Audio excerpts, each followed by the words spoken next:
everybody. You're all very welcome to our Zoom for Education seminar, which we are hosting this evening on behalf of Clare Education Centre, Kildare Education Centre, Galway Education Centre, Laois Education Centre and Athlone Education Centre. I'd like to start the webinar by paying a huge tribute to the 387 school leaders that have registered to attend this seminar. It's an extraordinary tribute to think that in the middle of their Easter holidays that our school leaders have really stepped up to the mark in terms of responding to the challenges posed by the COVID-19 crisis, that our school leaders are so anxious to become role models themselves in terms of developing their own learning, developing their own skills, and upskilling themselves to be able to lead their school communities through the challenges that are being faced. Since it was announced schools were closing, education centres have been very busy to try and support schools on a local basis. For the first couple of weeks, education centres worked very, very hard to try and collate the extraordinary amount of resources which were being generated by teachers the length and breadth of the country, and try and disseminate them out to teachers at every level in our education system. From that on, education centres have been working with schools in terms of upskilling schools on working with the various platforms that are available to support distance learning. In the coming weeks, we'll be moving into upskilling teachers to enable them to avail of those platforms. Our webinar today has come out of a huge demand which was clearly reported by principals in the surveys which education centres sent out prior to Easter. It was very, very prominent on those surveys that school leaders wanted a method of communicating with their boards of management, with their staffs, with their pupils, with the parent body and with the broader community. Zoom is one such platform for doing that. There's been a lot of commentary about Zoom over the last couple of weeks, both in terms of its popularity, in terms of its ease of use, and also in terms of some concerns around security features. Today's webinar is about building confidence around Zoom, drawing attention to some of the features that are in Zoom, and also trying to allay concerns around the security concerns that are out there. In this period of time when schools are closed, we cannot have the face-to-face contact that is so essential in education. But that face-to-face can be replicated on the next best thing available, which is this methodology for virtual contact. And that reaching out to our school communities is just so essential right now. Whether it's reaching out to our school staffs to reassure them, to check in with them, to help them plan, to help them prepare, or whether that's reaching out to our pupils, or whether that's reaching out to our boards of management. Zoom offers us one way of doing that. Over the course of our webinar this afternoon, Leo Colgan from IMS in Limerick will draw attention to the Zoom platform and to how it can be used. Mark Maloney, Principal of Clarecastle National School here in Clare, will discuss how Zoom can be used on a very practical basis, on a day-to-day basis in our schools. Leo will then come back in again afterwards and he'll go through particular features of Zoom which you may not be aware of, which are very, very useful. We will finish the webinar then with an opportunity for questions and answers format. And indeed, right throughout the webinar, you'll notice there's a chat button at the bottom of your screens, and you will be able to add some questions onto that chat, and we will be able to answer them towards the end of the webinar. Right now, I'd like to introduce each of the other education centre directors.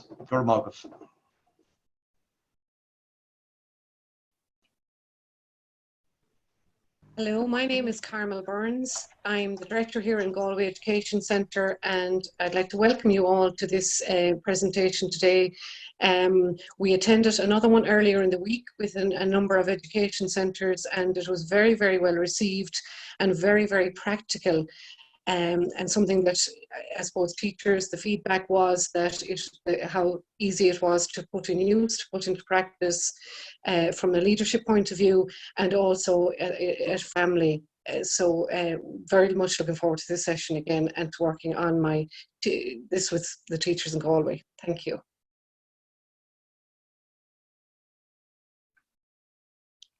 Hi, good afternoon, everybody.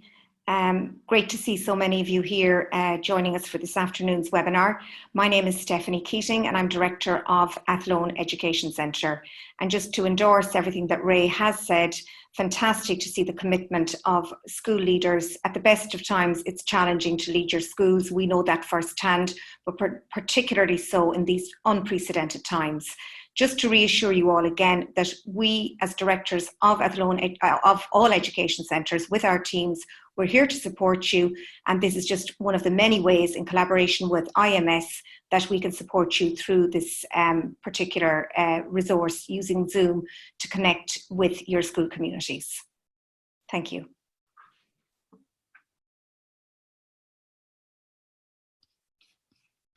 Siobhan?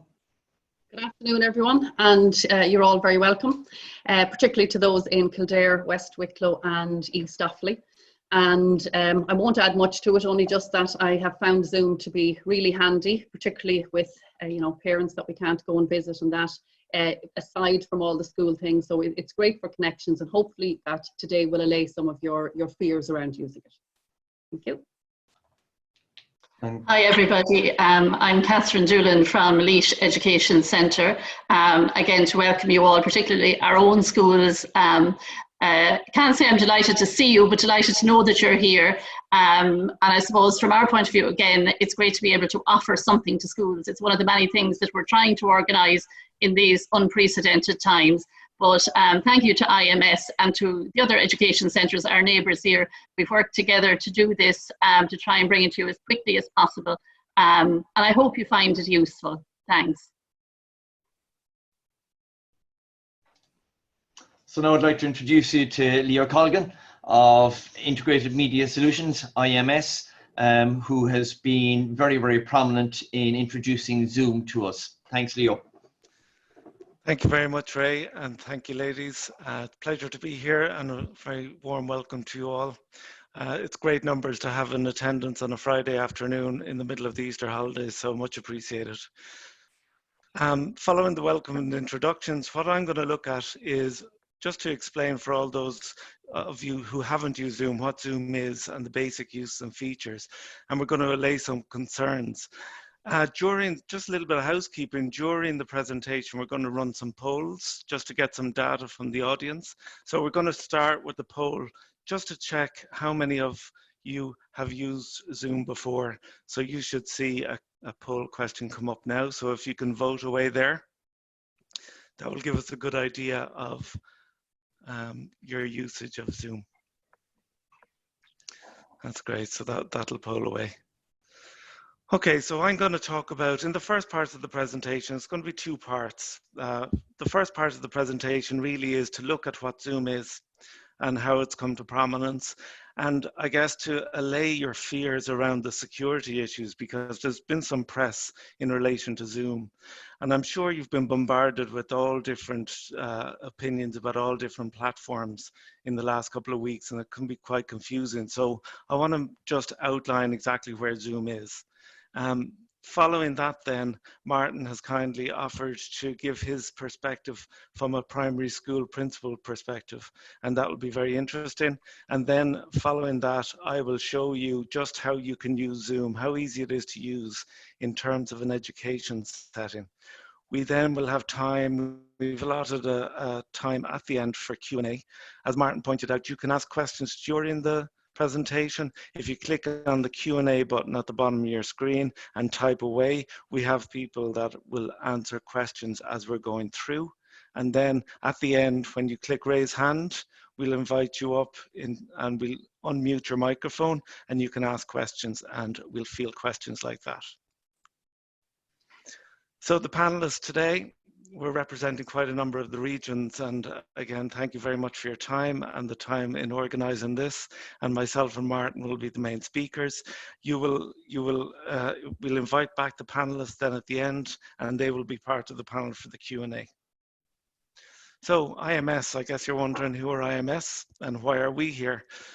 IMS have been using Zoom for a number of years now, and my company in Limerick, we're based in Limerick, we're a technology company that offer managed broadband and managed Wi-Fi solutions and video conferencing solutions to the hospitality, the education sector and the commercial sector. And at the start of this crisis, we were well positioned by being a Zoom channel partner to help a number of our clients who are in quite distress during this crisis, particularly in the hospitality sector. And we went to Zoom and asked, what could we do to help our clients? And Zoom said, offer all your clients free licensing for the duration of this crisis.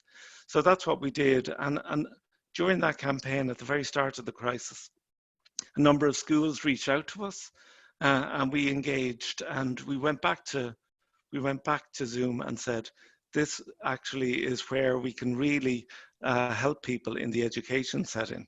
So in particular, I guess I saw my kids struggle a little bit in the first couple of weeks of the lockdown.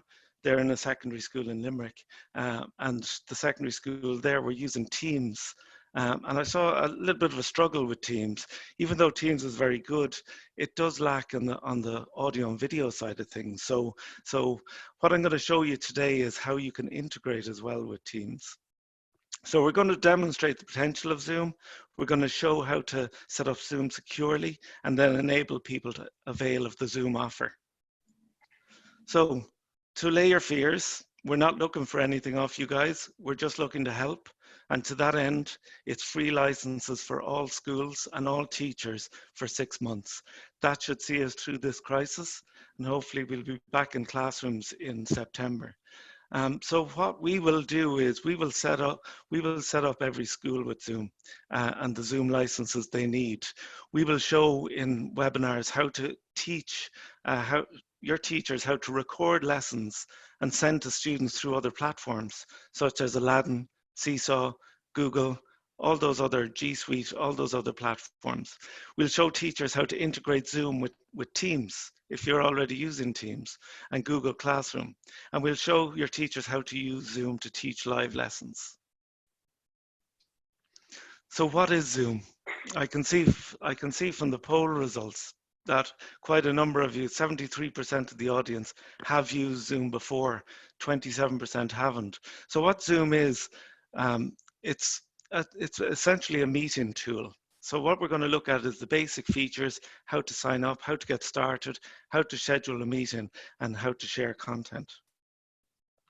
So what is Zoom? In the educational setting, it's ideal for one-to-one meetings, staff meetings, SEN meetings, board of management meetings. And in fact, the CPSMA have released a guidance note on how to use, on guidelines on how to use online technology during the COVID crisis. And it lists Zoom as one of the preferred options. Meetings with other principals, committee meetings. I'm a member of the Parents' Council in my children's school. And I got an email from the chairperson of the Parents' Council to say, obviously the meeting will be cancelled this month. And I reached out and I said, in fact, more than ever, we need to be meeting. So I arranged the Parents' Council meeting on Zoom, and it was a huge success. And following on from that, we enabled the school to host the Board of Management meeting the next day over Zoom as well. So things like that, Zoom will enable those sort of meetings well beyond this crisis as well. With Zoom, you can record your meetings, so you can have pre-recorded meetings or lessons and send out to younger classes, and you can do live teaching. There are other uses where you can have a Zoom room or a Zoom webinar. A Zoom room is where you would have a meeting room with a screen and a camera and microphones, and you can invite people into a meeting. Very handy and very useful, again, for meetings that need to take place and people that can't attend in person. And then Zoom webinar is what you're all in. So all the people that haven't used Zoom before, your first use of Zoom is actually in a Zoom webinar. And the Zoom webinar is where you can see the panelists, but you are attendees. You can raise your hand and you can interact through the Q&A, but we can't see you and we can't hear you unless we bring you up and unmute you. So that's what Zoom is. So why do we use Zoom? Well, the reason we use Zoom is because, first of all, it's integration capabilities. Zoom, you don't have to throw out or discard whatever system that is half working for you. You can keep whatever system you're using and integrate Zoom with it. So we'll have a look in particular at Zoom with Teams and Zoom with Google Classroom. It's an industry leader in the education setting. And as recently as last night, I attended a webinar for the University of Florida, who have turned the whole campus into a Zoom campus. One of the reasons we use Zoom over other platforms is the audio and video. It's second to none for audio and video. It's one click to join, as you'll all have seen by joining this webinar. It requires lower bandwidth, and this is crucial for children that may have poorer Wi-Fi. Zoom will work a lot better with audio and video over less bandwidth, and this is very important. And it's highly supported. It's one of the best resources online for education. So why Zoom? Well, it's top of the charts. Currently, it's leaving everything else in its wake. It's top of the app charts in the App Store. And the reason being is because of ease of use. We've recently looked at some comparisons with other platforms, such as Google Meet, such as Teams Video, such as WebEx. And the main reason people choose Zoom over those platforms is ease of use. 85% of users that switched from platform such as WebEx to Zoom declared because of ease of use. It's easy to manage, it's easy to teach, easy to control, and easy for both teachers and pupils. And I'll demonstrate that a little bit later on. This was released yesterday. This is a Bloomberg stat that was released yesterday, and it just illustrates why Zoom it illustrates as in excess of 3 million daily downloads. And the reason it's leaving the others behind is because how easy it is to use. And that's all we want. We want a platform that's easy to use. On this, you'll see Slack is quite a popular one, Google Meet, Skype for Business. It's very interesting to see the trends. And again, particularly Teams and Google Meet, these have very good features, and to integrate Zoom with those is what we would be recommending. So the elephant in the room, the security issues, the scaremongering, the knee-jerk reaction. There's a great term that's come out, FUD, fear, uncertainty, and doubt. And so I want to crush the FUD in the room by assuring you that Zoom is safe and Zoom is secure.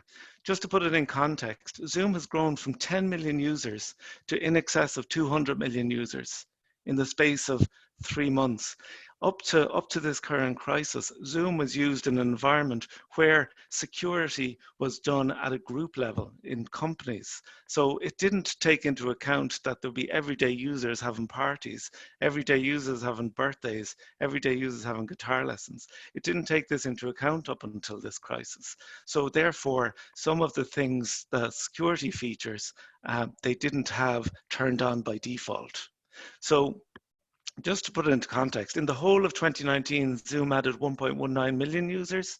In the first month of 2020, it added 2.22 million users. And now it's in excess of 250 million users. My slides are out of date from day to day. Zoom bombing, I'm sure you've heard of, and this is where every meeting in Zoom has a meeting ID, a 9-digit meeting ID. This has been changed to an 11-digit ID. But what was happening was, if there wasn't any security turned on your meeting, people would enter in, they would go into Zoom and click join a meeting and type in a random number and take a chance that the person that they were going to jump in on didn't have a password or a waiting room. And that's what was happening with Zoom bombing. So now Zoom have acted very quickly and set these as default. IMS clients didn't have these Zoom bombing issues because we, by default, had set all our corporate clients and the education clients we were working with till date with waiting rooms and passwords already. So when it's as safe as houses, but if you leave the door open to your house, someone might come in. So the Zoom reaction has been swift and has been very strong. This is Eric Wan, the CEO of Zoom.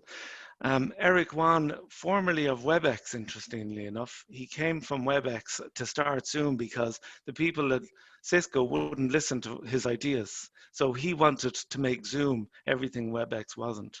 So he has been holding weekly webinars and answering questions live, and he's come out very strong in what they've done. So what they've done is they've changed the default settings to make every meeting secure.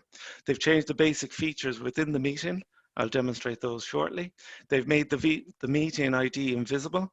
I'm sure you all saw Boris Johnson post on social media his Zoom cabinet Zoom meeting with the meeting ID in full view.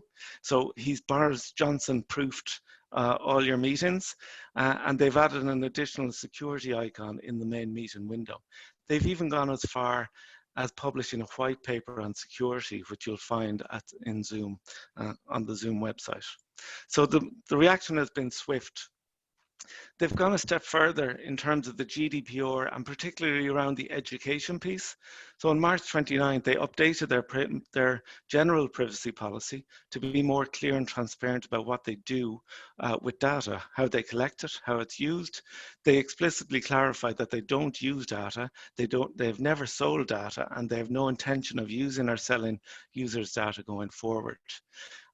In addition to this, they've set up a dedicated education privacy policy to ensure that all education users are fully aware of the privacy and security. So we've established policies to protect all students using our services to their schools for their education. So that resource is available on the Zoom website as well. So they really have acted quickly and strongly.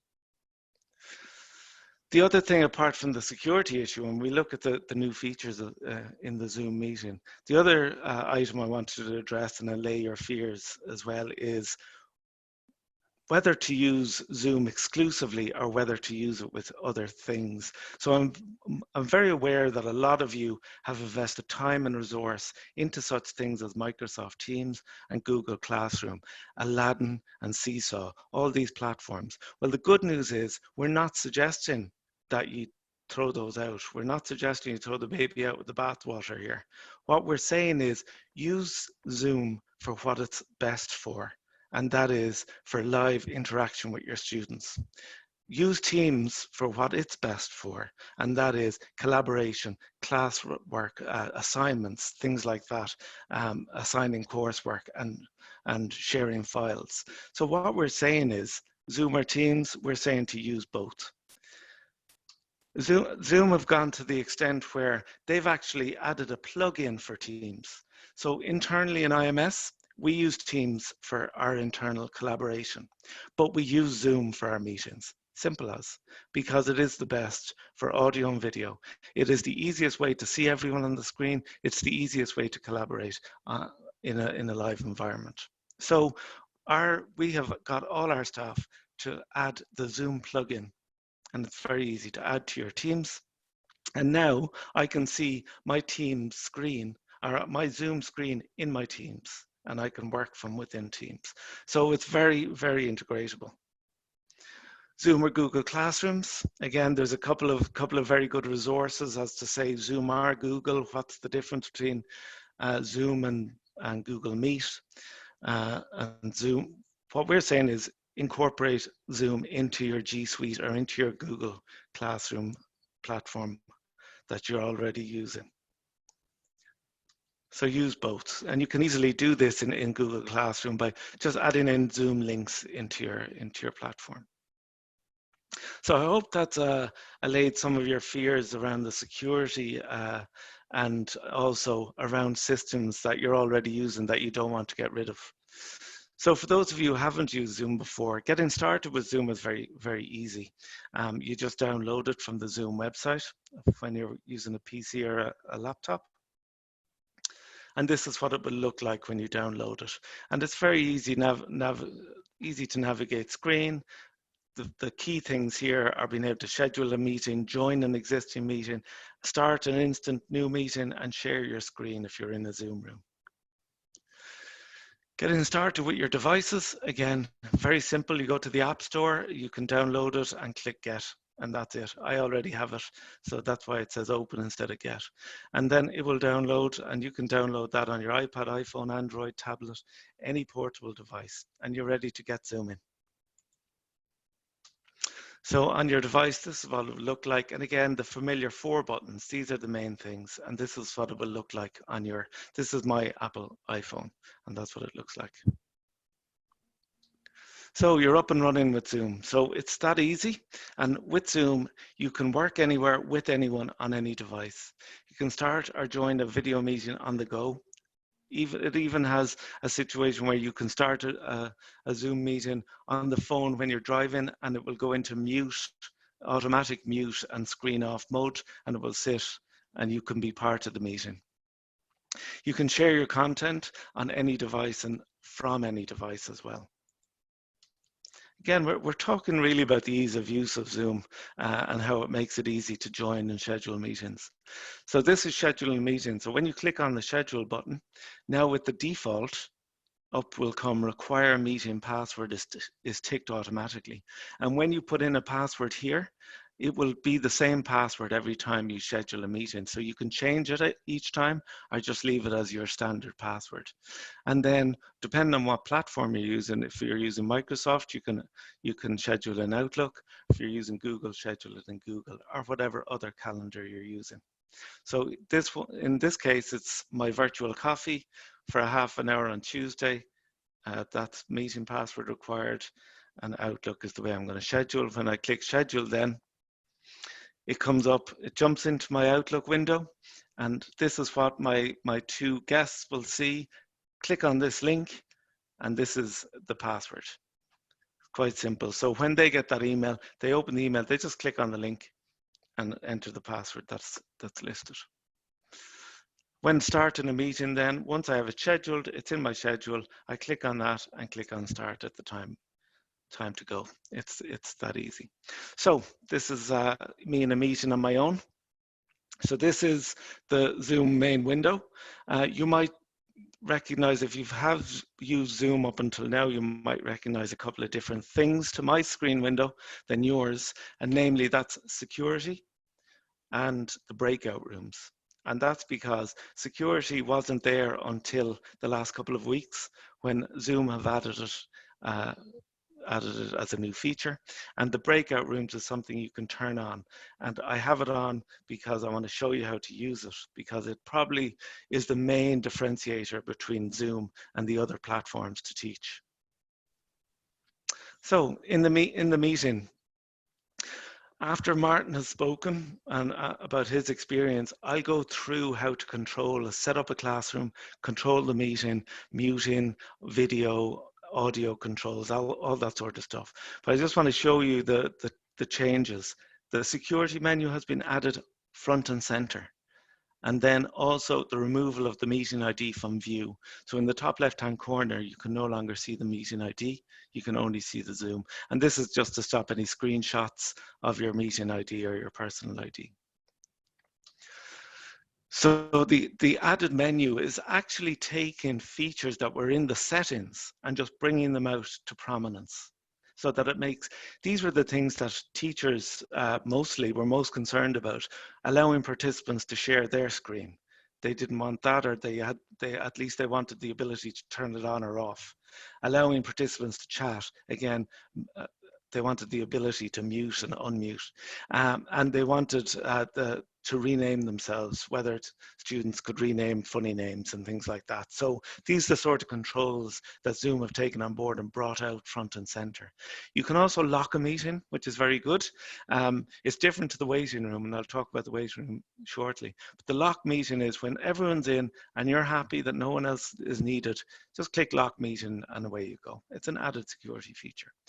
You might notice the enable waiting room is ticked, but it's grayed out, which means I can't untick it.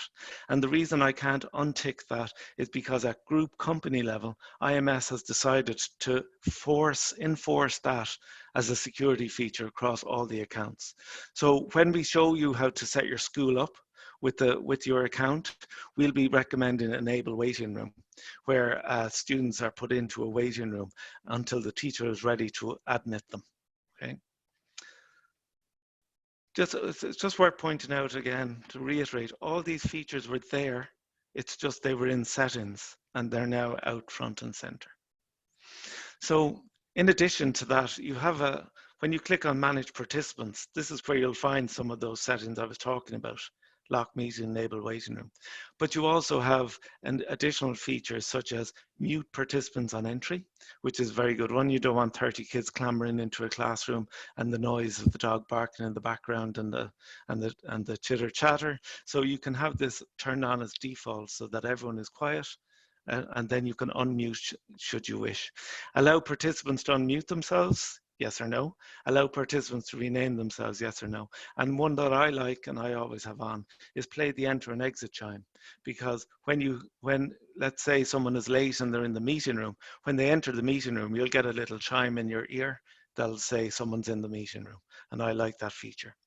So I will be taking you through, after Martin has a chat with you, I'll be taking you through how to manage participants, the waiting room features, the audio video, the share-in and the breakout rooms in the second part of the presentation. So this is a typical view of a classroom then, where you have all different types of backgrounds. The majority of people are muted, and there's a couple of people that are unmuted. And that's I'm sure you'll have seen various windows like this. People posting their parties, their quiz nights, their social functions, and whatever lessons they're doing on social media. So without further ado, I'm going to hand you over to Martin. Martin's kindly agreed to talk about his experience with Zoom from a primary school perspective. Martin, over to you. Thanks, Leo.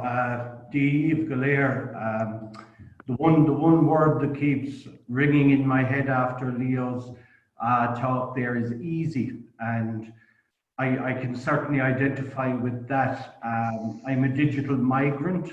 I started my teaching career at the blackboard with a bit of chalk, and little did I think I'd be sitting here on a panel discussing my use of video conferencing platforms. I started using Zoom here in Clarecastle National School about 18 months ago. We were twinned with a school in the US on a STEAM initiative we were launching in the school, and we used it for communication purposes. Personally, I had used other platforms for communicating on a personal level, and to be honest, I was blown away by Zoom, by the quality of it, and again, as Leo says, how easy and simple it was to use. I suppose the school closures and the situation we find ourselves in now, over the years, I myself, and I'm sure a lot of you will identify with the fact that poor communication in schools can be a source of a lot of conflict and stress. So when the school closure was announced by the minister, I knew that communication was going to be a challenge for our school community going forward. So from my previous experience of Zoom, I signed up to a Zoom Pro account, and I asked all staff members to download Zoom onto their iPad. So how are we using it currently? In the current circumstances, we're using Zoom, and it's facilitating effective professional collaboration in our school. Our teachers are working in teams and groups and are coordinated by members of the leadership and management team using Zoom meetings. And we hold our leadership and management meetings twice weekly, and I suppose we thrash out our challenges and issues that arise, and we use it as a means of supporting our teachers, our pupils, and the extended school community. In the coming weeks, in the final term now, we'll be using Zoom for our whole staff meetings. I suppose as school leaders and teachers in schools, we're all experiencing a very steep learning curve currently, and there's a massive need for CPD to upskill ourselves personally and school staff. So we have used Zoom here in the school for CPD. We signed up for MyOn, the digital library resource from, it's hooked in with the accelerated reader program there from Renaissance Learning in the UK. And we conducted whole staff CPD last week with Renaissance in the UK, and it worked perfectly. Next week then, we'll be undertaking whole staff CPD in the area of well-being, again using Zoom. I suppose one of the most satisfying uses of Zoom I have experienced personally and professionally has been the huge positivity and the huge level of appreciation shown by parents to a very, very simple Easter greeting that I sent to the kids in the school. I had my Easter egg and everything ready, so they were all delighted to see that. And I had also grown a beard, which is now gone, and it became a great source of amusement for the kids. But it was a very simple thing that I learned to do with Zoom, just to record my meeting, copy and paste, record my message, to copy and paste the email link and send it to families via Aladdin Connect, via the notice board. So I think there's huge potential there for connection, because that's what a lot of the kids in our schools are missing. Like in the flick of a light switch, our schools were closed and normal routine for our pupils stopped. So it was like pulling a carpet out from under them. Like, I think Zoom and the recording of messages is a very simple way of giving kids that sense of connection with their schools and with their teachers at a very basic level. We've also used Zoom here at the start of April for our first Board of Management meeting held by video conferencing. And I must say, myself included, there was varying levels of ability IT-wise among board members, but there was absolutely no issue whatsoever. And the meeting proceeded seamlessly. And one aspect of Zoom that I found hugely beneficial for the meeting was the screen sharing element of it, where it made it very easy for sharing documents and correspondence with Board of Management members. Here in Clare, I'm very fortunate to be a member of an extremely active IPPN support group. So I would also use Zoom for hosting weekly meetings for 14 principals here in the Ennis area, where we all discuss whole school approaches and cross school approaches to the current crisis we find ourselves in. I suppose in summary, Zoom has certainly made my job a lot easier during these difficult times.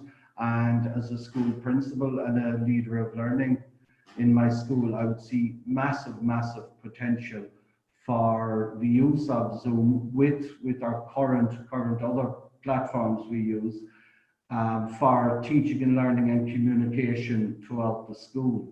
I don't know, is it even conceivable that we would use it for parent-teacher meetings?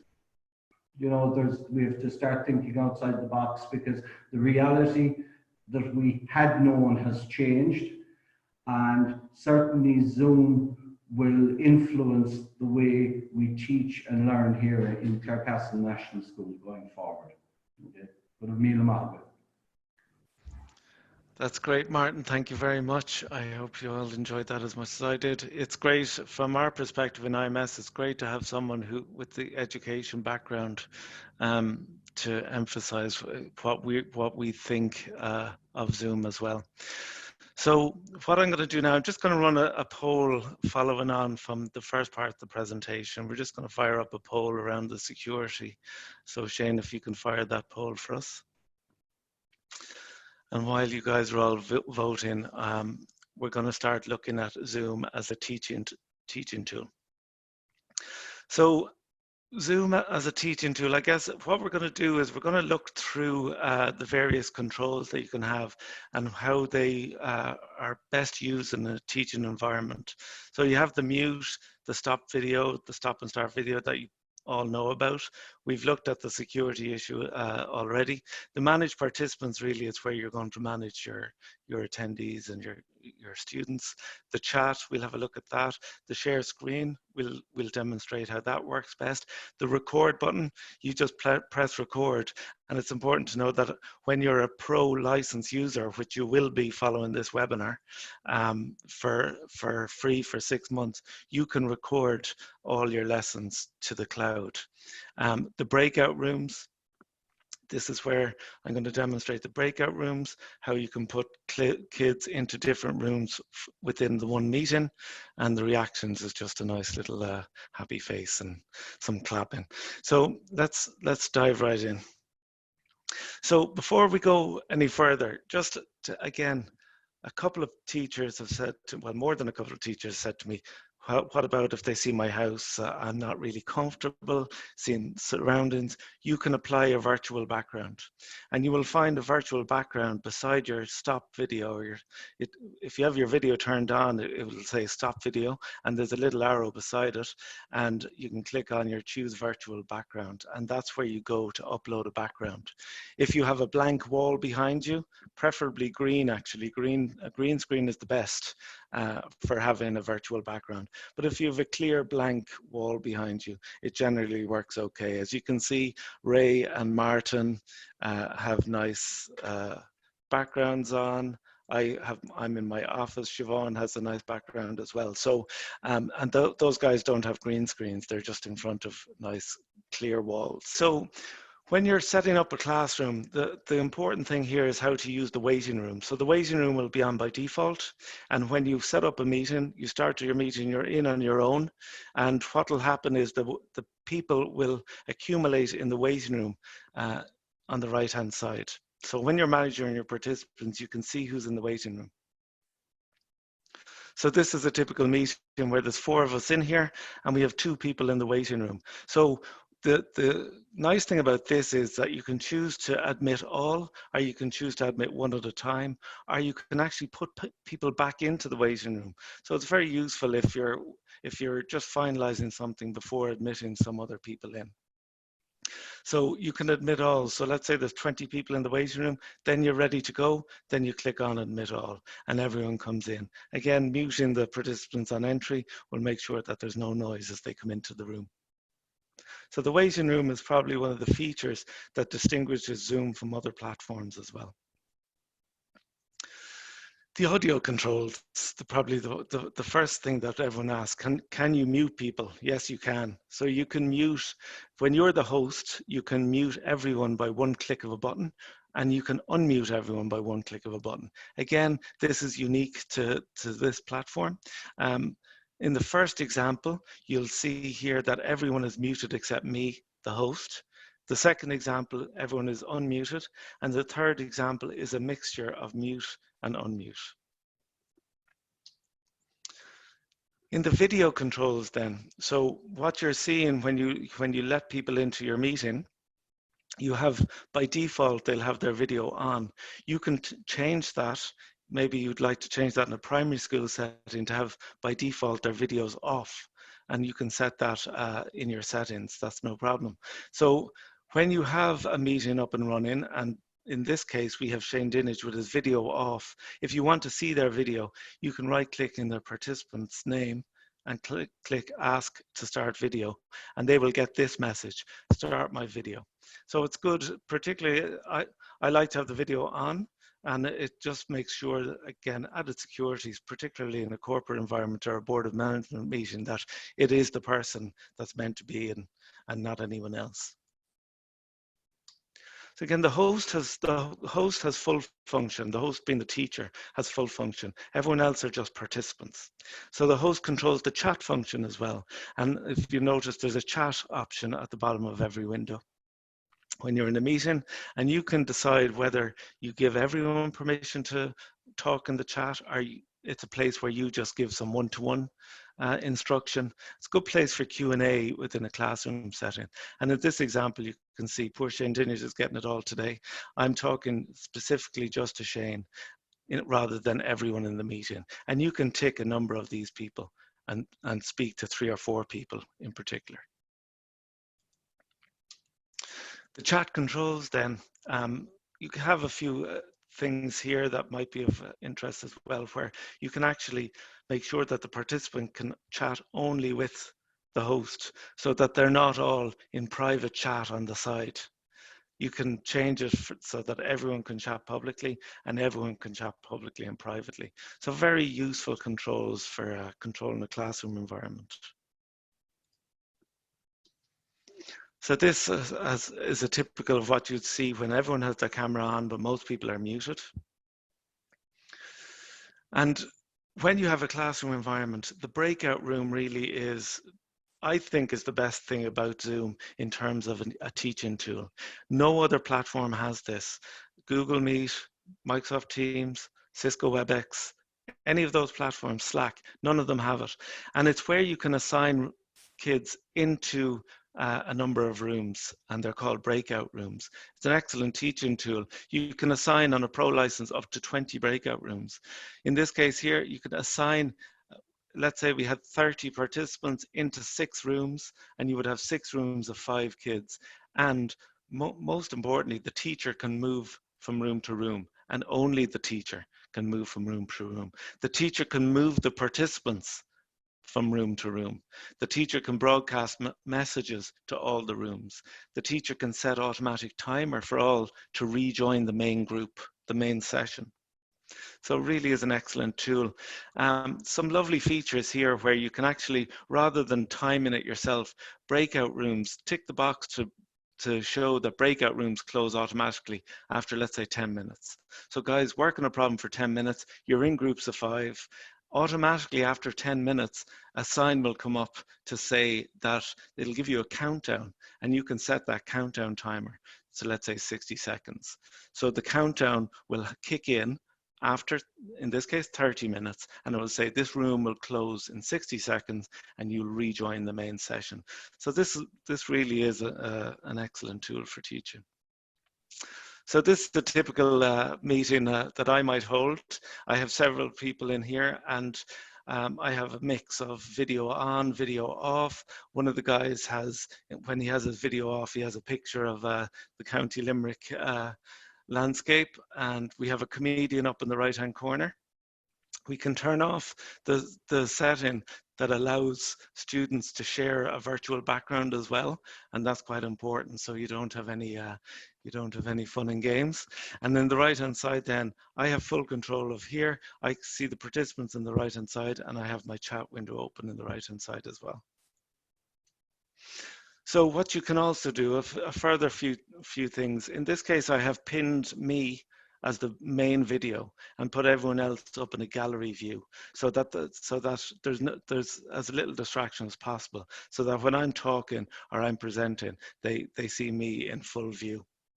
You can also spotlight a video, which means it'll only see me and none of the other gallery. And that is quite useful as well, particularly in a primary school setting where you don't want the kids looking at each other. Other things that you can do then, you can rename yourself and others. So I've renamed myself the teacher here. I also can right click on any of the participants, and I can do a few things here. Like I can allow them to record a piece of the lesson. I can stop their video, I can chat to them public or privately. I can make them the host. So if you have a teaching assistant and you need to leave, you can make someone the host so that when you leave that the meeting or the class doesn't end, and you can remove the person or just put them in the waiting room and then let them back in again.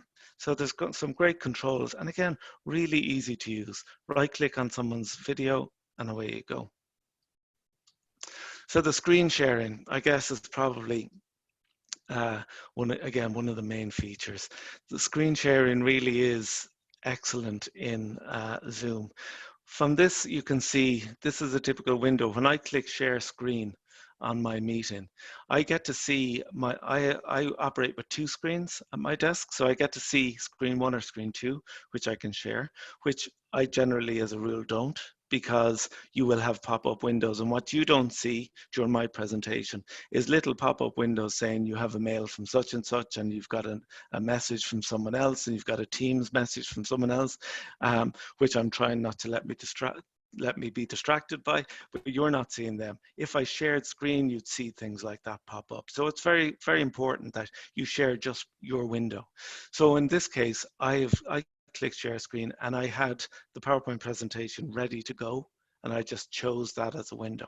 So anything that you have open on your screen, you can share. So you can see here there's a Google window open, there's a file window open, I have my Microsoft Teams, I have some content, I have a paintbrush application, Word, PowerPoint, whatever you want. And if you have even more windows, click on that and it will show you all your windows. But in a teaching perspective, you can also share your whiteboard, and the whiteboard, and I'm going to demonstrate that shortly. And you can share an iPhone and iPad. One of my kids' teachers contacted me directly because she was not very comfortable writing on a whiteboard with a mouse. And I'm sure a lot of you are the same, or a lot of the teachers will be the same. And you can join an iPad to the meeting as well. And that way you can write with your stylus pen on your iPad and it will come up on the screen for the kids. So it really is exceptional. You have other more advanced things, but we'll get into that with the teachers when we come to show the webinars for the practical aspects of teaching to the teachers. So the most popular ways of things to share are PowerPoint presentations, YouTube clips. It's very good for sharing audio and video, not just files, Word documents, of course, whiteboard, and your iPad. So just in terms of controlling what you share then, the host, again, the teacher controls what you share. And again, very important, you want the ability to be the only one to share content in a classroom setting. So under advanced sharing options, you can click on this and say only the host can share. So again, great controls for teaching. So what I'm going to do now is I'm going to stop share and I'm going to demonstrate the actual sharing element briefly by sharing some content that's suitable for primary education, sharing a video and sharing a whiteboard. So I'm going to stop share there and I'm going to share. I think I'll start with the whiteboard. So this is a whiteboard and I'm using my mouse to write on the whiteboard. And you can all see that. And very importantly, you can give control of this whiteboard to one of the class and they can annotate with you. And that's great for collaboration. Now, you can either join an iPad if you're not very comfortable with writing with your mouse, or you can actually just type up text. And you can type up a problem or you can type up anything you want and you can interact this way. You can erase anything you want on this whiteboard, and it has full whiteboard functionality. And I'm sure everyone teaching has used interactive whiteboards before. So it has full whiteboard functionality. You can save the whiteboard, which is great, and that will save locally to and you can send that whiteboard out if you are making notes. So that's the whiteboard. I'm going to share a document now with you, and that document, oh, that's the whiteboard again.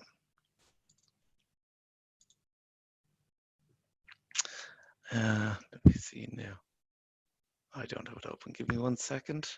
I click out of my presentation.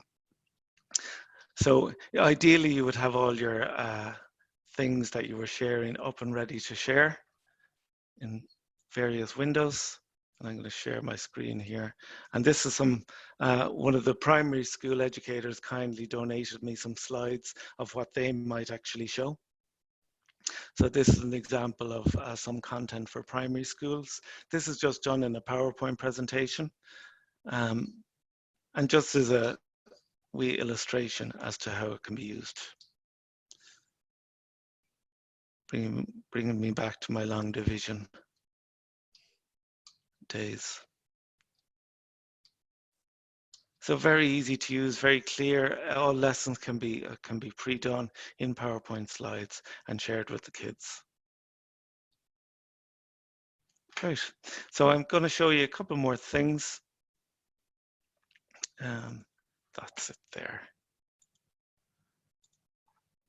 Now, this is just a PDF, an example of a PDF, and this is actually a relevant PDF.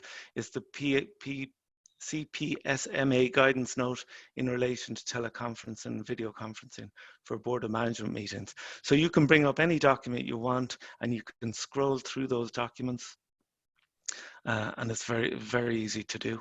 And you'll notice here on the guidelines that Zoom is one of the preferred uses platforms for board of management meetings. So finally, I'm just going to share the way it can be used to show some audio and video content. Down, then they'll come back together and we'll reconvene. It's a super neat addition. Also, and perhaps most importantly, is the ability to password protect a room. You can set up a password that the user is required to have in order to enter the room. This is a really big step, especially given all the reports of lots of hacking going on, virtual hacking where people are entering rooms, being inappropriate. So guys, I hope that's demonstrated what you can do with Zoom in an education setting.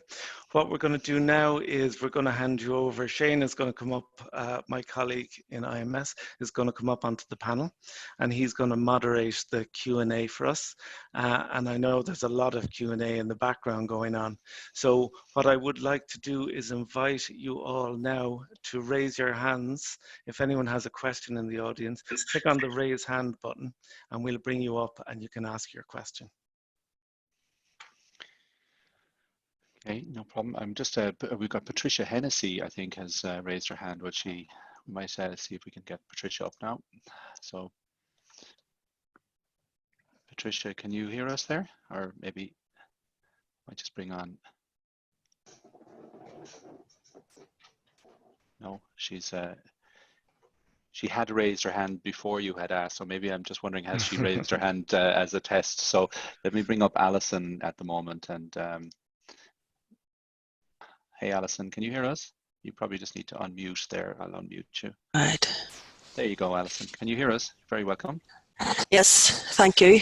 We have used the Zoom platform over the holidays with our teachers, and I also had a Zoom meeting with my 5th and 6th class. We had 20 participants. I have 22 children in my class, so that was great. But one of the things I want to ask is it possible to set up a Kahoot quiz on a shared screen on Zoom? Yeah, I'll take that one. Kahoot is great. You know, so basically for everyone, if people haven't used Kahoot before, what you do is you generate a quiz.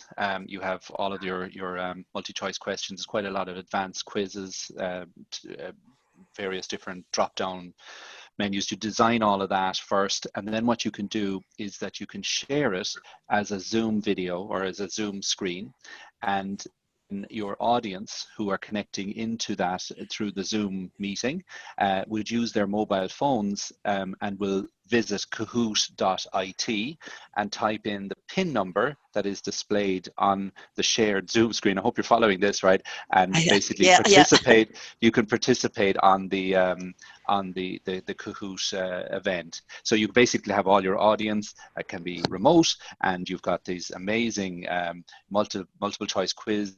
And it can be quite sophisticated. It's not; these aren't, you know, true and false questions. They can be quite, you know. So that hopefully that answers it. Yes, you can Zoom, and there's actually a couple of videos online about how to do that. But it's super easy to do in Zoom. Brilliant. And one other question: how do you link it into your Google Classroom? Well, with the Google Classroom situation, I mean, with Zoom, there are plugins for Google. There are also plugins for Teams and a range of other systems out there. So with a Google meeting or setting up a meeting in Google, you can install a plugin which will put the meeting ID directly into your Google Calendar. But generally, you can generate a meeting ID and post it out to the students to say, you know, there's a meeting on tomorrow. This is your meeting ID. I would recommend as well keeping the same meeting ID so it avoids confusion for students throughout the year, so that you can give your first class a meeting ID, and then they don't have to ask, well, what's my meeting ID for my next for my maths class next Monday, you know. So yeah. Brilliant, thank you. No problem. So we got Shane O'Connell. I'm just bringing up Shane there on the. Hey Shane, can you hear us? I think we might have to unmute him here. Yeah, there we go. Yep, you got me? Yeah, we can hear you fine. Oh, yeah, perfect. So 2 quick questions. One, just with the waiting room, one of my concerns would be as the meeting starts and I'm trying to chat with the different pupils, that I'm going to be constantly getting beeps in my ear for the latecomers and trying to look down and way around that.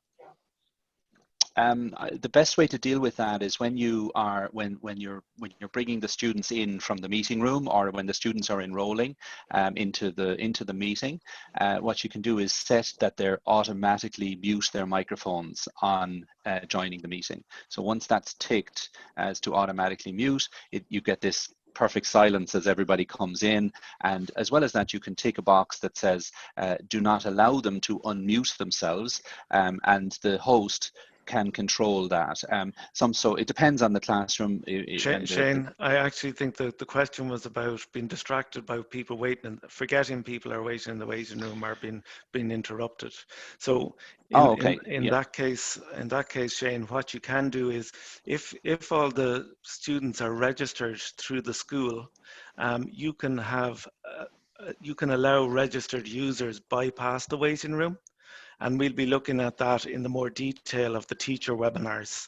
So that way that they all can come in. Once they're a registered user, they can bypass. So for example, anyone that meets with myself and Shane outside of IMS, they're in waiting rooms. Anyone internally in IMS, they don't have to wait in a waiting room. They just come straight into our meetings. So those features are there, Shane. I hope that answers your question. And so they're there on the normal Zoom, so if I play around with it, I should be able to find where I can do that. How do you get a registered user? So as part of this offer, Shane, we're going to set up, everyone that attends this webinar will be set up with pro licenses, and pro licenses for their teachers.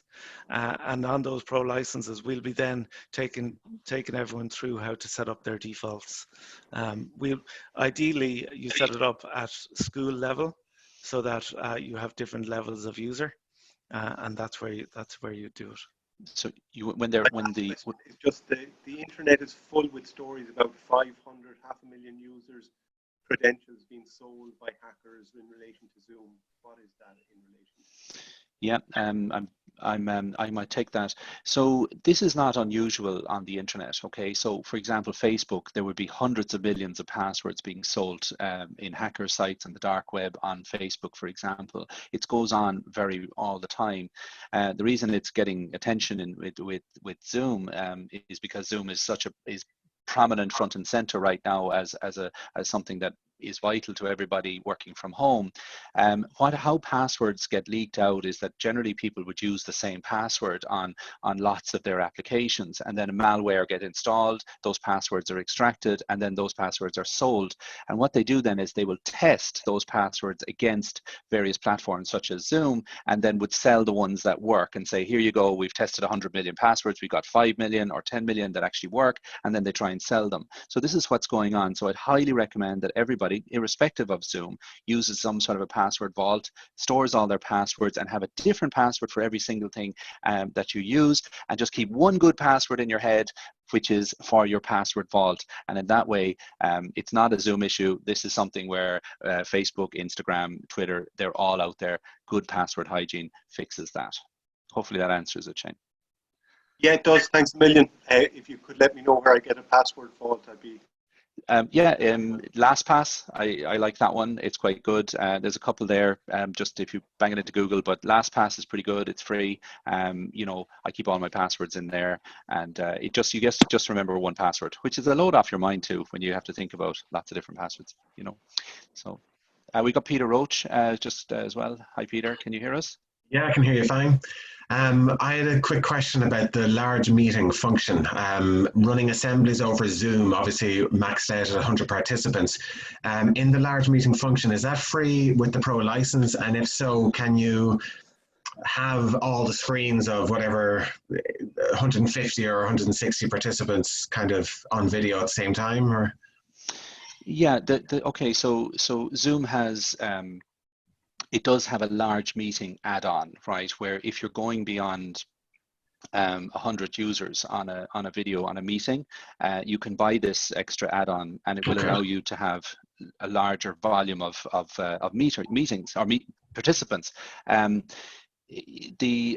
thing is, what as inside in the Zoom portal as well, you can set a setting to show up to 42 different people at the same time on the Zoom screen.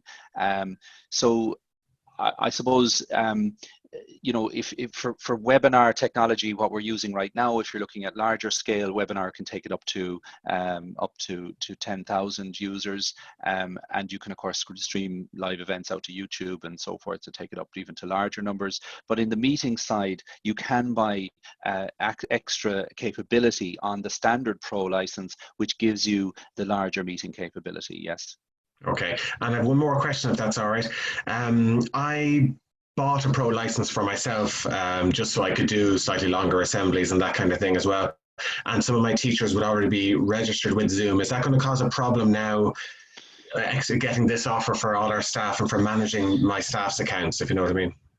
No, it won't, Peter. What we're going to do is with the school education licensing, anyone that has a basic account can be sent an invite or an activation invite, and can then be invited into the master school account. And if you have a Pro account and you're on a monthly subscription, what happens is that again that's absorbed directly into the school's master education account. And if there's a difference in any money that's owed, generally Zoom refunds that for what's left on the balance of that monthly subscription on the Pro account. So hopefully that answered, but it is done with an activation email. Great. Yeah. Perfect. Fantastic. All right. No problem. So we've got Anne-Marie Collins coming up. Hello, thanks very much. I realise that Zoom is primarily for talking communications. I'm wondering about using music, and if you had 3 or 4 students in a classroom or more, are there optimal audio settings? I have done a bit of research on it. I know some of them, but just to ask again, what you'd recommend? Well, I can. I don't know if I can take that question. So there is. It's a really good question, and it's a little known feature inside in Zoom. But there is compression on the audio, so it allows for events to be held where you've low bandwidth. Zoom does really well when there's bad broadband, and we suffer from bad broadband around the whole of Ireland. So what it does is the compression lowers the quality of the audio to reduce the amount of bandwidth to the computer. And that's a really nice feature in Zoom. It's what sets it apart from the competitor, right? However, for music, you want to have good quality audio, and you can actually tick a box inside in the Zoom client, which will allow you to not to turn off that compression, and you get that absolute pristine audio. But the bandwidth does go up. It doesn't go up a lot, but it does go up, so it's to be aware of that. And that's the best way to do your concerts on Zoom, is to shut off the compression. Okay, but if people's bandwidth is low, then there's going to be lags and that sort of stuff, isn't there? Perhaps? Yeah, it's a trade-off, and I mean, generally with an internet connection, 3 to 4 megs is about what you'd need to kind of sustain a reasonable connection. I would recommend 10 megs for if you're going into. But again, look, you'd have to test that and try it out. But it is a feature there that you can turn off the audio compression. Great, and do that. Another little question. When you're pinning a video, if you're the host and you pin a video, does that mean that all the audience see that pinned? There's two things. Pinning is where if I want to particularly look at an individual on the screen, that I can pin them and nobody else, then I can't see any of the others, right? So that's only related to my computer. But when you're spotlighting, it will force that the audience, and you must be a host to be able to do this, but the audience will only look at me, right? So for example, if I spotlight Shane Hartigan, you don't get to see Martin Maloney at all on the screen. So he is there, but he's not, you won't see him because I've spotlighted. So there's a difference between spotlighting and pinning.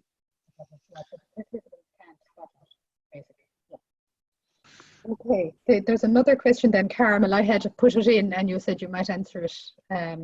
It was about the profile picture that you use on your account, on a pro account. That doesn't seem to be coming up for me when I press hide video. Shane, I'll leave that to the experts. No, that's fine. I mean, if the photograph is in your profile, your Zoom account, and you have uploaded it into your profile, it should come up when you press hide or stop video, and will display. In a webinar, actually, if I turn off my camera, it actually removes me from the view by the audience. It's a slightly different effect in a webinar, but which we're in a webinar right now. So in a meeting, generally, yeah, the picture is the picture that you've uploaded into your Zoom Cloud profile picture. If I log in on my phone, it works. If I log in on my laptop, it's not working. So that might be an issue to take up a Zoom meeting.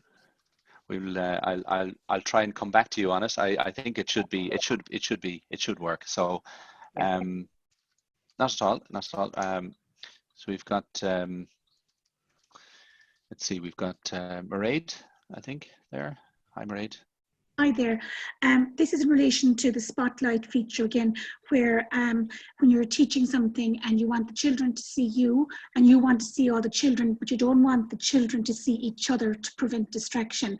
Does the spotlight succeed in doing that? So if I spotlight myself as the host, can I still see all the children I'm teaching while I'm spotlighted? You can see all of the the person that has put spotlight on can still see the rest of the audience, but the audience can only see the person that's spotlighted. Yeah. Okay, thank you very much. Okay. Who else? We got Brenda. We've loads of questions. I have 33 answered by typing. I think we've nearly 80 questions here coming through. Busily away typing answers here, Shane. So you keep going. Yeah, there's a couple of really good questions around the school policies around GDPR, and I'm going to defer that to some of the other experts that are here on this. Just in regard to that, let me see if I can get one here. Are we covered for GDPR and primary school children? So I don't know if one of the panel wants to venture into that question. Hi, Shane, Martin. I certainly don't have a definitive answer, but certainly schools would be best practice to get permission from parents. And I don't know, should schools consider having parents present if there's teaching going on? Yeah. It's interesting. I know that with education licenses, the standard pro license for Zoom has a privacy policy, but for education licenses, it has an additional privacy policy. There are 90,000 schools that are using Zoom throughout the world, and much of that within GDPR zone. So, you know, the thing too is that it's not possible for somebody under the age of 16 to have a Zoom license without consent.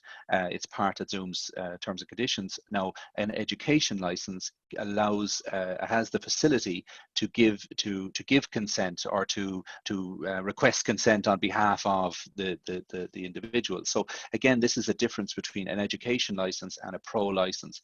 So people that are downloading pro licenses don't have those facilities because they are not supposed to be used for people under the age of 16. So it's something there to look at, and But you know, from a GDPR point of view, you can also, as a new feature within Zoom, be able to select the data centers where you can store your video or your content. And in this way, by unselecting the data centers outside of the GDPR zone, you can retain that within the privacy laws of GDPR, as opposed to storing them in a part of the world that GDPR doesn't apply. So hopefully that has brought a bit of clarity around it, but I mean, there's lots and lots of material around GDPR with Zoom, and would recommend as well updating the school's privacy policy with in line with that. And yeah, so that's all I can say about it. I think, do we have Ingrid there? Did Ingrid? Yes, you do. Yeah. Hi, Ingrid. Yeah. Sorry, you kind of I did ask a question and you answered it, but I actually was referring to, one of my students cannot download Teams, which is obviously the preferred area. So we've been using Zoom. Now, if I link in Zoom to Teams, does she still have to download Teams, or can I still link her to Zoom through my platform if I've put in a the plugin of Zoom? Does that make sense to you? Yeah, I'll take this one, Shane. Yeah, absolutely. What Teams is doing is it's acting as a conduit for Zoom. So you're actually, when you open Zoom, it's the nature of a plugin is that you're actually plugging into another system. But when you open Zoom, it appears like Zoom in the window. So when you don't need Teams to have Zoom, so the same link will work in Zoom or Zoom in Teams. Okay. That was, I have a second question. The breakout rooms, you're saying you can put students into different rooms. So could I put 2 students into that room so that, say, in pairs, discuss, etc., so that two students could be put into there and they could be talking about something and the rest of the learners won't hear them?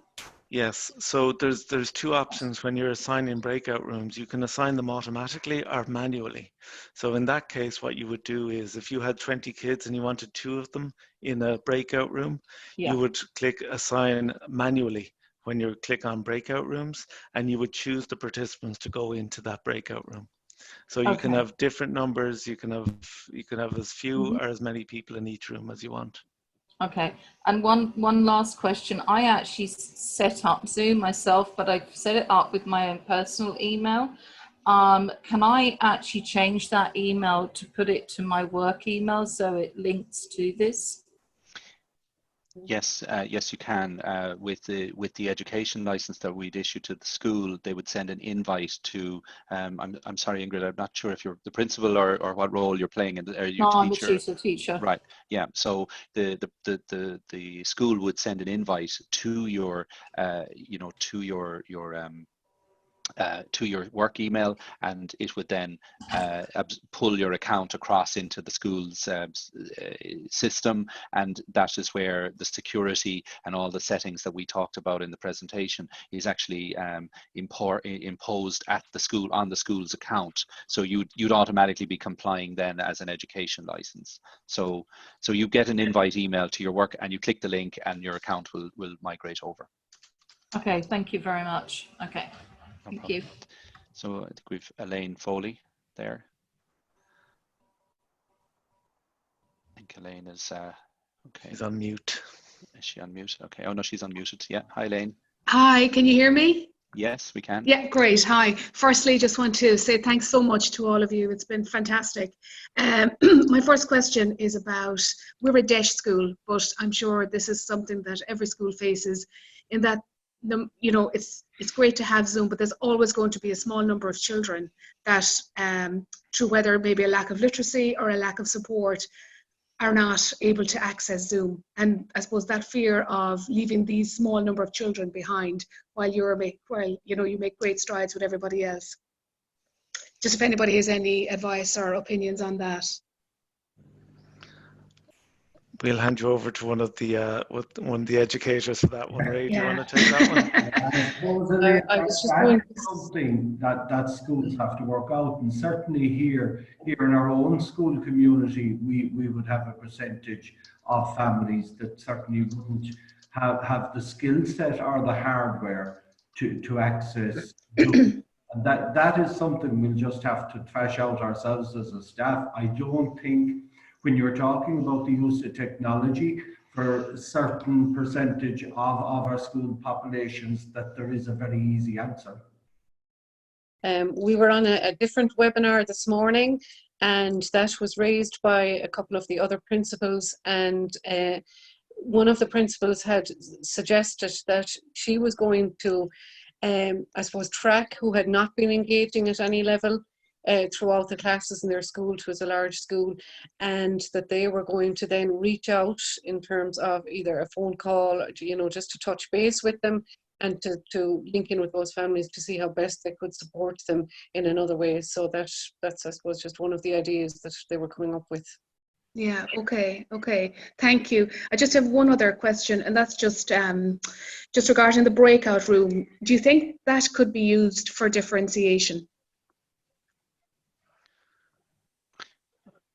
In terms of differentiation, is that an education term? Yes, educationally, yeah, so that, you know, the weaker pupils might work on something, you know, that they're all working at their own level, as opposed to, you know, having, you know, higher order questions that's automatically excluding other children.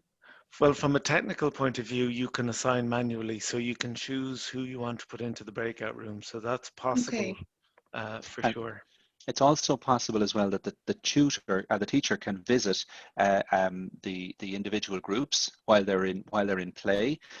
So each group, say you've got 20 students, five in each group, 4 groups. The teacher can move between the 4 groups.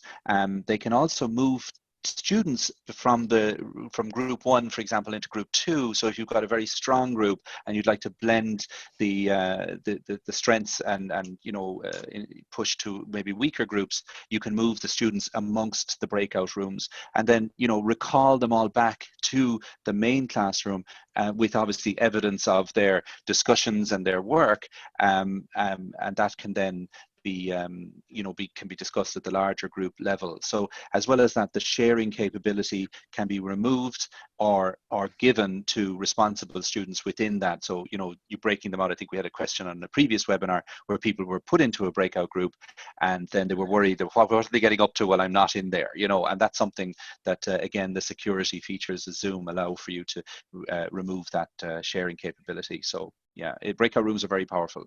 And unique to Zoom. Zoom is one of the only products that has the breakout room, and I think it's a highly unsung feature really for applications like you're talking about there, Elaine. Okay, thanks so much, folks. Thank you. Not at all. I think we've Julie Fitzmaurice there. How are we, Julie? Hi Shane, this is all very new to all my teaching staff, and I'm not sure if they'd feel comfortable doing live lessons straight away with children. So I think they'd be eager to record themselves and probably send the link then through Aladdin Connect. Is this difficult to do, or how do I go about explaining it? I think I see Martin nodding his head. Go ahead, Martin. It's extremely simple. I achieved it. So down at the bottom of your screen is a record button, and you record to the cloud. And when you've finished your recording, it will send a link to your email address. And if you copy and paste that link into your Aladdin notice board and send it, and people can access it there. Excellent, thank you. Actually, it's a really good point because, Julie, it also works with Seesaw that way, and you can put in, for example, the link into your Seesaw announcement and have in the comment or in your Seesaw announcement the password, for example, and push that out to the students, and they can join. But I mentioned before, you know, you can actually keep the same meeting ID throughout the entire year, but you know, obviously that's you do need to make sure you've got the other securities, and I'd always securities turned on, and I would recommend that. But it removes the confusion over, well, what's my meeting ID for my class tomorrow? It's the same as the one you used yesterday, and it just removes that that confusion element. So Shane. Yeah. Hi, Shane. I suppose I'm listening to the questions, and I'm a former primary school principal myself, and I'm thinking that the technology is wonderful, but it's only as wonderful as the use that's made out of it by the teacher in question.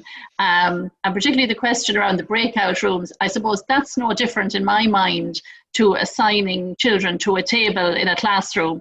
You decide, you decide whether you'll do it by ability, by whatever criteria you have in your particular, way of working your class. And I suppose the other side of it is I'm thinking that we would never envisage the kind of uses that teachers would make out of the technology, whether it's music or art or literacy, numeracy, whatever, that it really is just a platform for creativity, I think, for communication and creativity for teachers to look and say, how can I do what I normally do a little bit differently using the technology to support me for that. So I suppose some of us will be coming in, some of us might be coming in, at a very basic level. I know from our own point of view, in my workplace, we're using it for staff meetings and for management committee meetings now. And then you'll have others who take it to a whole different level. But I suppose like anything else, you dip your toe in the water, you have a go if you think it suits you, and you see where it takes you. And, you learn from others as you're going along as well. But definitely, I think it's the energy and the creativity of teachers, born out of necessity as well, that will take it where it needs to go, if that's the way they want to proceed. It's a really good point, Catherine. It's actually perfect. You reminded me to fire off the last poll, which was, what do you see Zoom being used for in your school? And it's a multiple choice question. I completely forgot about that poll. So thank you so much for reminding me, because Zoom has so many use cases, and it's that energy that comes from the teachers, and to see, well, can I use it for this? Can I use it for that? Most of the time, yes. It is really, really powerful. And we've seen in this, particularly now at the time of crisis, that Zoom has been used for, my Mother's Day was held on Zoom. I know that sounds terrible, but what other choice do we have? And that's something where, again, people are finding new applications. I think we had another lady there about the music lesson. Unfortunately, the things that we miss the most, we're having to do this online. And so, yeah, I'm just going to share that poll. It was really interesting to see what it's incredible, because we've still got hundreds of users still online here. So have no homes to go to? But anyway, it's 3:30, so we'll probably wrap this up shortly. But it's and there's a lot of unanswered questions that we've done our best to get through them. We will be following up with more meetings, and I think we've 43 answered questions there, and loads of there. I'm just wondering, there are fantastic questions. Is there a possibility of putting the questions and answers in a little bank together in some way? Yes, I know yeah, there's absolutely. a lot of work in that, but it would be Well, very look, we're looking for volunteers. They can absolutely. No, it's great. I just shared the results, and I'm just conscious. We also have Mary and Agnes. I think is that in as well. So fire away, Agnes. There, if you want to ask your question, you're up on there. Perfect. Hi, Shane and Leo and everyone. Just firstly, just as regards, we've been using Zoom to the school and as regards staff meetings and also doing live lessons. And one of the things that has happened was we did a survey afterwards on how we were going to manage going forward as regards distance learning and the live classes. And one of the answers that came back is that someone had dismissed them from the call. Would that have been through the settings? Oh, they dismissed them from the classroom, is that right? Yeah, that one of the students dismissed another student from the call. And yes. Was it something under the admin rules, and that they were basically annoying other students in the background? Yeah. So I guess the thing about the presentation that we just gave in terms of the controls, it's important that the host understands the controls that are available in Zoom, and that they lock down their classroom as best as possible. So stopping people rename themselves, stopping people sharing their screens, and giving them no controls, so the host retains the control to remove other people only. not any other participants. So once it's locked down and once it's set up properly, and all those defaults have now changed as well, because of the education system. So we couldn't have actually locked it before Easter, could we? You could have. It's just that it wasn't brought to the prominent fore of the settings. Yeah, But all the settings were grouped together. And if we have the pro license, does that mean that we can automatically, it will up the actual permissions as well, obviously? Yeah. No, the pro and the basic and education, the permissions are all controlled centrally. But when you have a school education or a school license, what happens is that you can force the standard policies centrally by the school. So people don't have the ability, for example, just to turn on and off settings at will, because it then becomes, it's very hard to control that situation. And people you mightn't, unbeknownst to them, switch off a setting, like, for example, to turn off encryption. And that's, so again, we would lock that setting under the school policy and force it as you just can't do it to turn that off. And the same for waiting rooms and the same for all the other things like that we mentioned. Brilliant. And just one other question is, just as regards, I mean, this has been absolutely fantastic. And just as regards the webinar for teachers, when will that be available? Is it next week or? So I can take that one, Shane. So what we're doing, the panelists here are representatives from Athlone, Kildare, Clare, Galway, Laois and Clare. We have another webinar running next week with Cork, Dublin, Waterford, Limerick and the remaining counties. And we've already done Meath, Louth, Cavan and Monaghan and Kerry. So once we have that final webinar complete next week, we're going to be publishing a teachers practical workshop webinar for all the teachers of the schools that have signed up. Okay. So do all the teachers have to sign up, or after this meeting we get the license so they're automatically enrolled, or? So what we will do, everyone that registered for this webinar, we have all the details. We're going to contact your school, probably yourself or a nominated person. And then what we will do is we will assign the licenses to the school so that they can give them to all their teachers. So we will have, you will nominate a teacher in your school that we can make the admin of the account, and they will then give out the licenses to all the teaching staff. So we will take them through that process. Okay, and just as regards going forward, I know this is free for 6 months. This is my last question. It's free for 6 months. How much does it cost after that? Very good question, Agnes. The elephant in the room. And it was exactly everyone. It was on everyone's lips. What's interesting here is a lot in the open questions here. A lot of you have said you've already bought licenses or you're in the process of paying licenses. Just to put in context, if you go and buy a Zoom license for a year, it's €140 for the year. If you actually go through an education project like this, you can get that annual fee right down into single digits once we hit volumes. So if for example, an education license differs to a pro license that a lot of you have bought in that it's cheaper, and then once we have a certain level of volume, we can if schools want to keep Zoom, we can offer very, very low annual pricing. And the idea here is that people signing up to the education licensing across the country will help each other to build that volume so that we can get the price levels down into those single digits per year. So, you know, €7-8 type of money per year per education license. And remember, an education license has all the features of a pro system, except it has even more beefed up privacy and a few nuances such as consent and so forth that isn't in the pro situation. So hopefully that's answered that. So we'd basically get an email reminder when the 6 months is up if we want to purchase a license going forward, and then it goes.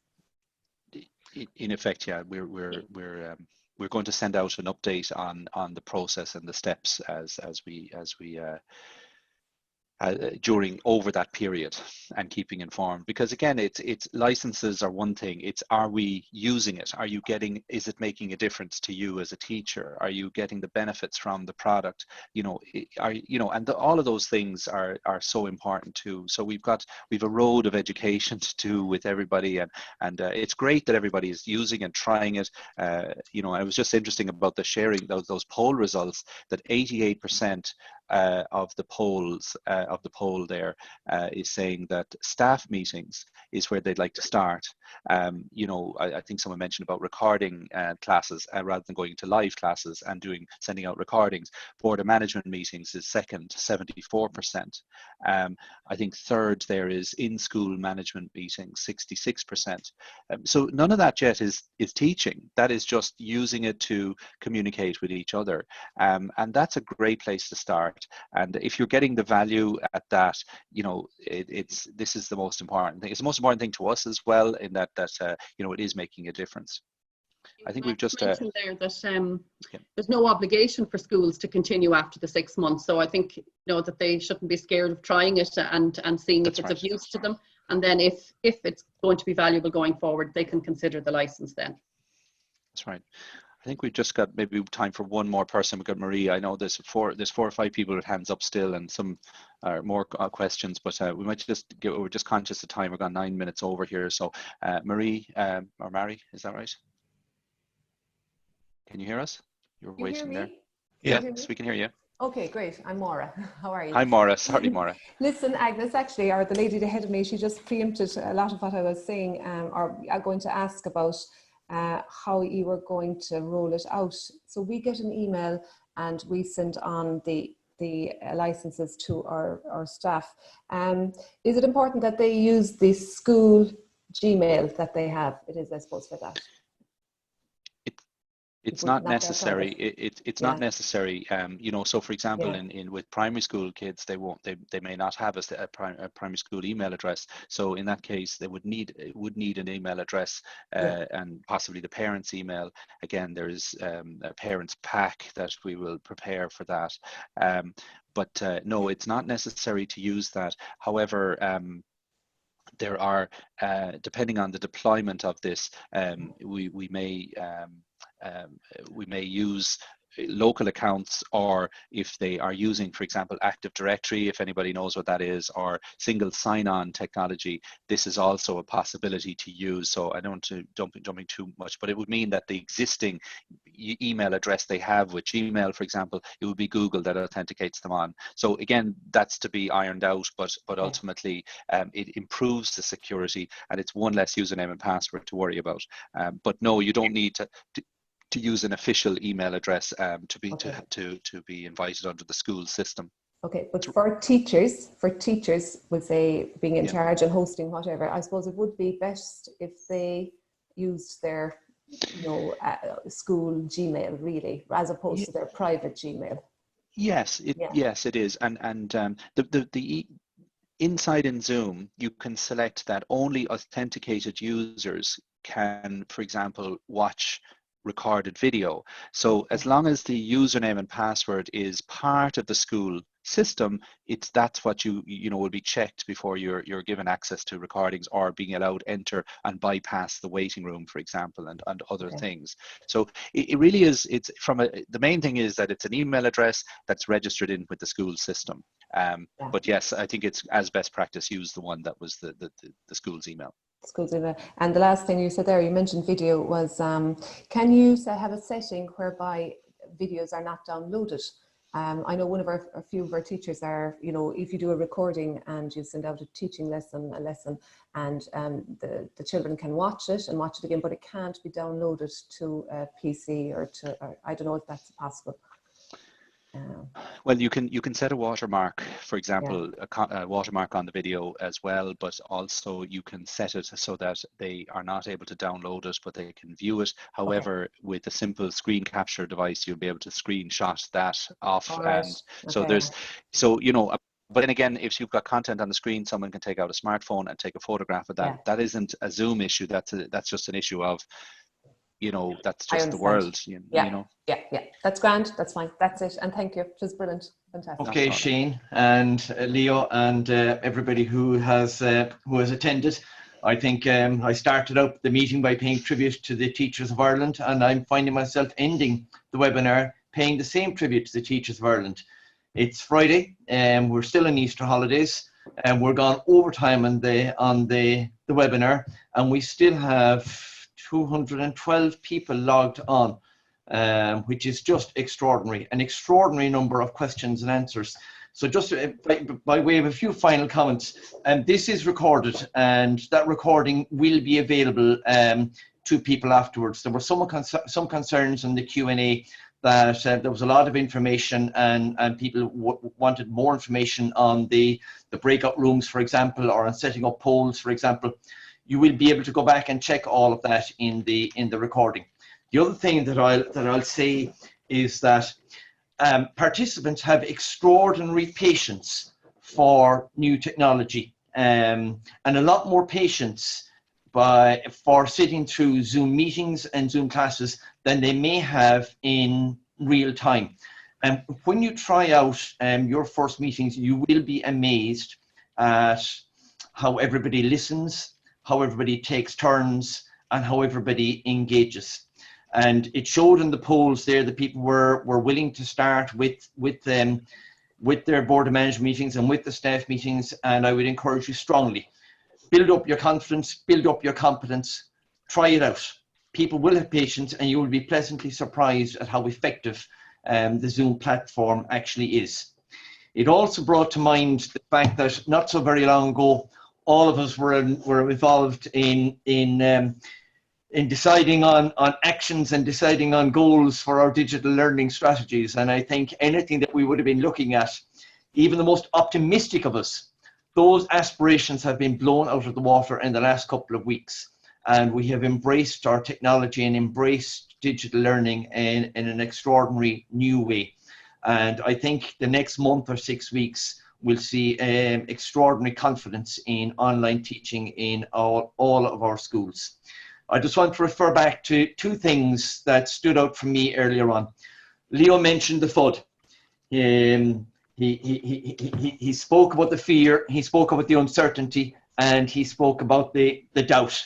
And I hope that a lot of that has been dispelled through the webinar. And if it hasn't, give it a go and try it out.